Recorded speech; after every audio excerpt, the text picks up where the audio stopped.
अस्सलामुअलैकुम नाज़रीन इकराम, मेरी आज की वीडियो महमद फातिल और सुल्तानी ड्रामा सीरीज के बारे में है और आज की इस वीडियो में इसके एपिसोड 79 का रिव्यू होगा और इस सीरीज में आने वाले जो वाकयात हैं उन पर भी बात की जाएगी। तो आइए चलते हैं आज की वीडियो की तरफ। तो नाज़रीन इकराम, सिर्फ एपिसोड 79 नहीं बल्कि ये पूरी सीरीज एक वर्क ऑफ आर्ट है जो कि हर हफ्ते ऑन एयर होता है। ये एक ग्लोबल प्रोडक्शन है जिसमें जहानत, स्मूथनेस, खुशी, गमी सब कुछ एक बेहतरीन कॉम्बिनेशन के साथ दिखाया जा रहा है। विलाद की प्लानिंग, उसका नफाज और उसकी हैबत। इस एपिसोड में ये वाकई तारीखी चीज देखने को मिली। खास तौर पर आखिरी 3 किस्तों में विलाद का किरदार इतना बुलंद हो गया है कि वो पहले वाली किस्तों से बिल्कुल मुख्तलिफ लग रहा है। इसकी एक बड़ी वजह ये भी है कि विलाद का किरदार अब मुकम्मल ताकत के साथ दिखाया जा रहा है और इस किरदार की गहराई तो शुरू से ही वाज़ेह है, चाहे वह नफ्सियाती तौर पर हो या फिर कहानी के हिसाब से। इस पर तनकीद इसलिए की जा रही थी कि इस बारे में जो दिखाया जा रहा है वो गलत नहीं, बल्कि जो तनकीद करने वाले चाहते हैं वो नहीं दिखाया जा रहा।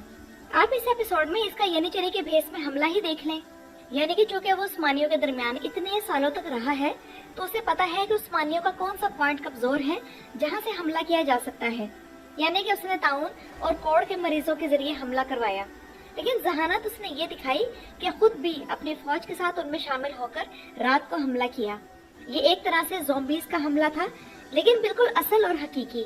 और ये विलाद की तरफ से एक तरह से बायोलॉजिकल वॉर थी। और आप लोग जरा खुद सोचें कि ये मास्टरपीस सिर्फ 1 हफ्ते में शूट किया जाता है और अभी तुर्की की सेंसरशिप के अंदर रहते हुए इसका ये लेवल है, तो इस टर्किश सिस्टम से बाहर निकलकर अगर ये सीरीज बनाए तो तब क्या मास्टरपीस निकलेगा। इसके अलावा ये बात भी वाज़ेह हो चुकी है कि अब ये सीरीज सीजन के आखिर तक तेज स्पीड के साथ वाकयात को लेकर चलेगी और यही लेवल हम चाहते हैं।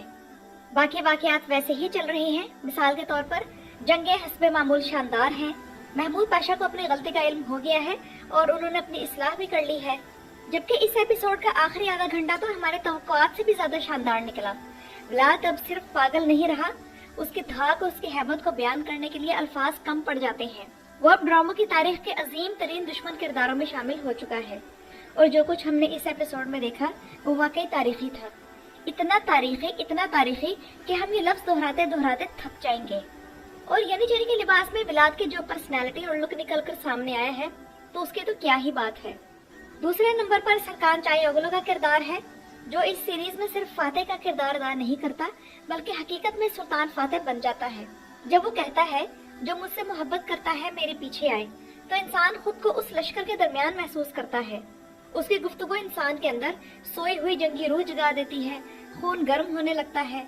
इसके मुकाबले में दूसरी ड्रामा सीरीज में ना ये रूह है, ना ये आग है, ना जज्बात की ये तपिश है और ना ही वो रोब और हैबत है। जबकि इस एपिसोड का खूबसूरत दिल को छू लेने वाला सीन अली बे, सुल्तान और जैनोस का था। इन तीनों में आने वाली किस्त के हिसाब से जैनोस पहला होगा जो इन्हें अलविदा कहेगा, लेकिन हम अभी जैनोस को अलविदा कहने को तैयार नहीं, क्योंकि हमें यही फिक्र है कि अगर सुल्तान के लाला को कुछ हो गया तो सुल्तान अकेला रह जाएगा।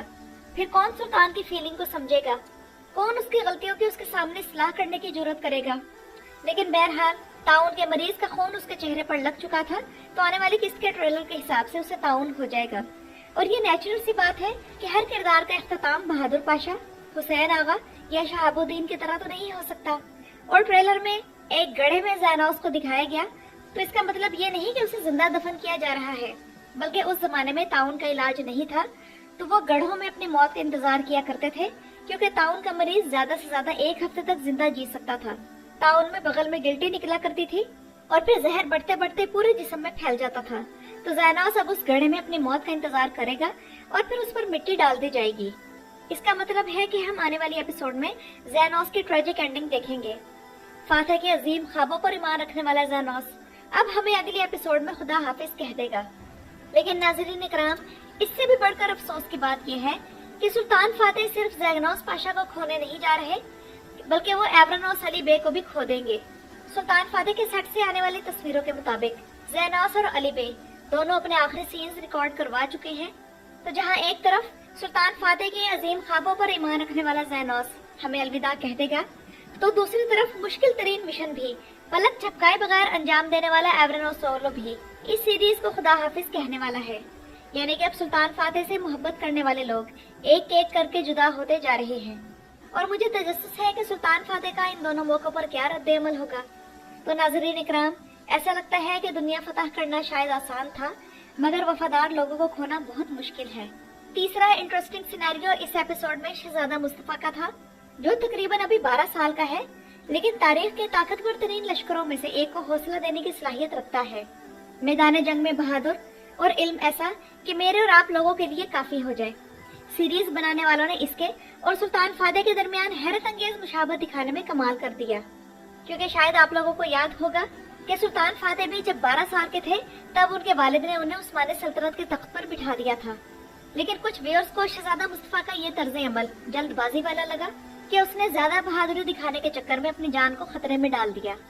लेकिन नाज़रीन इकराम, यहाँ मैं एक अहम बात ये करना चाहूंगी कि जब कुरैश उस्मान के सिनेरियोज उस किस्म के लिखे जा रहे थे कि उनसे अलाउद्दीन अली का किरदार खराब हो रहा था, तो तब भी हम व्यूअर्स अलाउद्दीन के साथ खड़े हो गए थे, और अब यही काम बायजीद के साथ मुसलसल किया जा रहा है।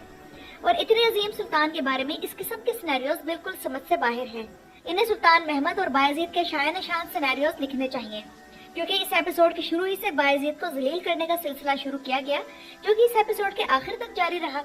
ये कैसी नॉनसेंस बात है कि अजीम सुल्तान फातेह अपने ही शहजादे पर हाथ उठा रहे हैं, और वो भी यमी चरियों, दूसरे पाशाओं और अपने लाला के सामने। इससे तो व्यूअर यही समझेगा कि सुल्तान फातेह बायजीद से नफरत करते थे, हालांकि ऐसा नहीं था। किसी एक बेटे को ज्यादा पसंद करने का मतलब हरगिज नहीं कि बाप दूसरे बेटे से नफरत करता है। ये सिंपल कैरेक्टर असैसिनेशन है, और ये उस उस्मानी शाही खानदान पर इल्जाम है जो कि 6 सदियों तक तहजीब का मरकज बना रहा। एक तो पहले ही सुल्तान फातेह के हवाले से अब इल्म, साइंस और हिकमत और दानाई से भरपूर सीन नहीं दिखाए जा रहे। दूसरी तरफ उन्हें एक ऐसा शख्स दिखाया जा रहा है जो हाथ में हर वक्त तलवार लिए चीखता फिरता है, और अपनी ही औलाद पर ऐसा कंट्रोल खोने वाला बाप इतना अजीम बावकार फातेह कैसे हो सकता है। अगर इस सिनेरियो के बारे में एनातोलिया की तहजीब और रवायात को सामने रखकर बात करें, तो तुर्कों की रवायत में ही शामिल है कि अपने बच्चे को ऐसे सबके सामने नहीं डांटते, क्योंकि सबके सामने अपने ही बेटे से लड़ने वाला, कोई गली मोहल्ले में लड़ने वाला कम इज्जत मर्द ही हो सकता है, लेकिन ऐसा सुल्तान नहीं जिसने अजीम तहजीबें कायम की। इस तरह तो बायजीद का तमाम वकार छीन लिया गया, और वो भी सबके सामने। और जरा सोचे किसके लिए? उस सुलेमान के लिए जिसके हाथ पर हजारों मुसलमानों का खून है। दूसरी बात यह कि सुल्तान फातेह ने भी अपने वालिद सुल्तान मुराद की तरफ से मोहब्बत की कमी का दुख सहा। अब उनका यही रवैया बायजीद के लिए दिखाया जा रहा है। पहले सुल्तान की फेवरेटिज्म बीवियों के मामले में दिखाई गई, और अब यही सूरत हाल बेटों के मामले में राइटर्स पैदा कर रहे हैं, तो ये गलत बात है। और नाज़रीन इकराम, और सुलेमान और एरेना के इस सीन के बारे में मैं अपना एहतजाज रिकॉर्ड करवाना चाहूंगी कि इस बेहूदगी के बगैर भी एरेना और सुलेमान आपस में जुदा हो सकते थे। हमें कुरुलुश और हान के हवाले से इसी किस्म के सीन से मसला था, तो हम अब अपनी फेवरेट सीरीज में इस किस्म की बेहूदगी बर्दाश्त नहीं कर सकते। इस एपिसोड की रेटिंग 3.54 रही। अहम बात यह है कि इस हफ्ते ABI सीरीज जो ATV की है, वो फुटबॉल मैच की वजह से ATV ने रिलीज नहीं की, और मंगल की रात सिर्फ 2 सीरीज ऑन एयर हुई, एक सुल्तान फातेह सीरीज और दूसरी किस्कान मात, और तीसरा फुटबॉल मैच था जिसकी अपनी रेटिंग भी इतनी खास नहीं थी। लेकिन ABI के ना रिलीज होने से इन दोनों ड्रामों की रेटिंग के इजाफे में कोई खास फर्क नहीं पड़ा, और जरा सी ही रेटिंग ऊपर गई है, जबकि फुटबॉल मैच की रेटिंग 7.48 रही। तो ATV को सोचना चाहिए कि ड्रामा कैंसिल करना मसले का हल नहीं। व्यूअर्स की अटेंशन कहीं और हो जाती है अगर किस्त ना आए तो। लेकिन टर्किश व्यूअर्स का सुल्तान फातेह सीरीज के सिलसिले में यही सवाल है कि इन रेटिंग्स के साथ ये ड्रामा सीरीज अगले सीजन के लिए कैसे क्वालिफाई कर गई, क्योंकि इतने हाई बजट की सीरीज अपने अखराजात कैसे कवर करेगी। तो इस बारे में हमें फिक्र करने की जरूरत नहीं, क्योंकि ये TRT चैनल पर आ रही है। TRT जाने और अयूब गो खान जाने, TRT इन रेटिंग का कुछ नहीं कर सकती, क्योंकि आजकल ये तारीखी ड्रामे तुर्की दूसरे मुल्कों के लिए बना रहा है, अपने मुल्क के लिए नहीं। और सुल्तान फातेह में तो हर एक को इतना अच्छा सिनेरियो मिलता है कि जैसे राइटर्स का यही मिशन हो कि बेशक हीरो को मार दो, लेकिन उसे सिनेरियो में उसका हक दो। दूसरी बात यह कि TRT के 3 फिल्म स्टूडियोज हैं, जिनमें से एक कोनिया में है जहां इस सीरीज की शूटिंग हो रही है। तो इस सीरीज की इंटरनेशनल सेल ही इतनी है कि ये रेटिंग TRT के लिए काफी है। आप लोग यही देख रहे हैं कि ये सीरीज मंगल के दिन 47,000 सोशल मीडिया शेयर्स के साथ पहले नंबर पर रही। तो नाज़रीन